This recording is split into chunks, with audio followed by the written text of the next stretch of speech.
Luka Modric kembali membuktikan bahwa usia bukanlah penghalang. Gelandang 39 tahun ini tampil gemilang dan mencetak gol spektakuler saat membawa Real Madrid menang 2-0 atas Girona di Santiago Bernabeu. Golnya menjadi sorotan, sebuah tembakan voli keras dari luar kotak penalti yang menghujam pojok gawang Girona. Tak hanya itu, Modric juga menjadi motor permainan Los Blancos dengan akurasi umpan mencapai 92% dan 6 umpan kunci yang krusial dalam membangun serangan. Kemenangan ini menjaga persaingan Madrid di puncak klasemen, sejajar dengan Barcelona dalam perolehan poin. Modric sendiri telah tampil dalam 39 laga musim ini, mencatatkan 4 gol dan 6 assist. Di usianya yang hampir 40 tahun, ia tetap menjadi sosok penting di skuad Carlo Ancelotti. Performa luar biasanya melawan Girona kembali menegaskan bahwa Luka Modric belum habis. Ia masih menjadi maestro di lini tengah Madrid. AS Roma kembali menunjukkan tajinya. Pasukan Claudio Ranieri menggulung Monza dengan kemenangan telak 4-0 di Stadion Olimpico, memperpanjang rekor tak terkalahkan mereka menjadi 8 laga beruntun. Roma tampil dominan dengan 63% penguasaan bola dan 23 tembakan ke gawang. Alexis Saelmakers membuka keunggulan cepat di menit ke-10 dengan tembakan melengkung yang indah. Monza kesulitan membalas dan terus tertekan sepanjang laga. Di babak kedua, Eldor Shomurodov menambah gol sebelum Angelino mencetak gol ketiga di menit ke-73. Pesta gol ditutup oleh Bryan Cristante di menit ke-88 setelah menerima umpan matang dari Paulo Dybala. Kemenangan ini membawa Roma tetap di peringkat ke-9 dengan 40 poin, semakin dekat ke zona Eropa. Sementara itu, Monza makin terpuruk di dasar klasemen. Apakah Roma bisa terus melaju ke papan atas? Kita tunggu aksinya.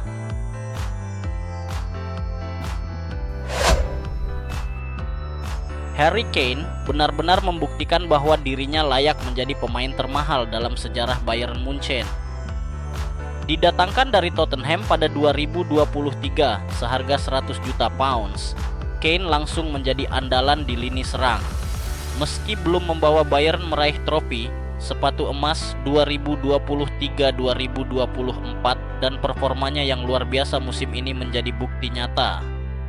Dengan 29 gol dan 10 assist dalam 32 laga, ia menjadi mesin gol utama di Rotten di bawah asuhan Vincent Kompany. Uli Hoeneß pun memuji Kane setinggi langit, membandingkannya dengan legenda Bayern seperti Oliver Kahn, Ribéry, hingga Robben. Menurutnya, Kane adalah sosok yang tepat untuk membawa Bayern meraih kejayaan. Kini, Bayern unggul 8 poin di puncak Bundesliga dan bersiap menghadapi Stuttgart di laga berikutnya. Apakah Kane akan kembali mencetak gol dan membawa Bayern semakin dekat dengan gelar juara? Kita nantikan aksinya.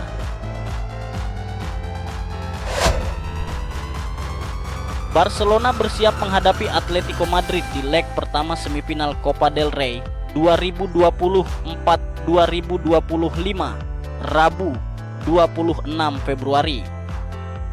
Laga di Estadi Olimpik Luis Companys ini menjadi ajang balas dendam bagi Blaugrana setelah kalah 1-2 di pertemuan terakhir La Liga.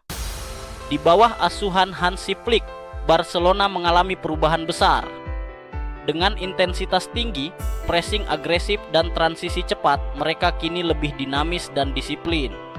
Bahkan, Diego Simeone mengakui bahwa kehadiran Flick memberikan Barcelona identitas baru yang lebih berbahaya. Namun, Atletico bukan lawan sembarangan. Tim asuhan Simeone dikenal dengan mental baja dan pertahanan solid. Mereka siap mengacaukan ritme permainan Barcelona dan memanfaatkan celah sekecil apapun. Flick tentu paham tekanan besar di laga ini. Tapi dengan pengalaman membawa Bayern Munchen meraih treble, ia tahu cara menghadapi pertandingan krusial. Bisakah Barcelona membalas kekalahan dan membuka jalan menuju final? Kita nantikan duel panas ini. Juventus tengah membidik Jonathan David, striker Kanada yang akan berstatus bebas transfer pada Juni mendatang. Namun, Bianconeri menghadapi tantangan besar. Mereka harus lolos ke Liga Champions jika ingin bersaing dengan Inter Milan dan Barcelona dalam perburuan sang pemain. David sudah memastikan bahwa ia akan meninggalkan Lille dan ingin bergabung dengan klub besar Eropa. Inter dan Barcelona pun siap bersaing, membuat Juventus harus bergerak cepat.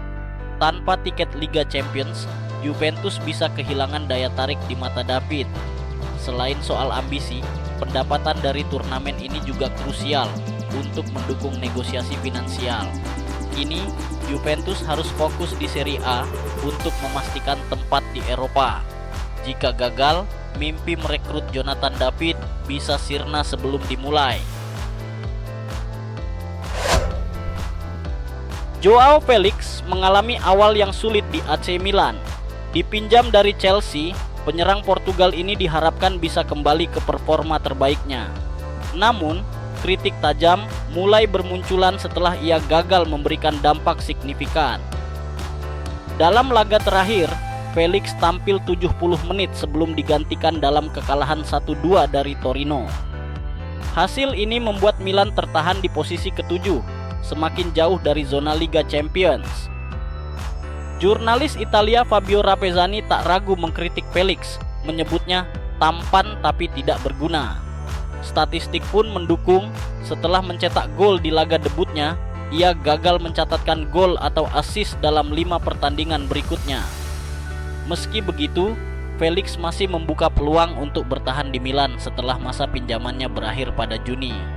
Namun, jika tak segera bangkit, masa depannya di San Siro bisa semakin tak pasti.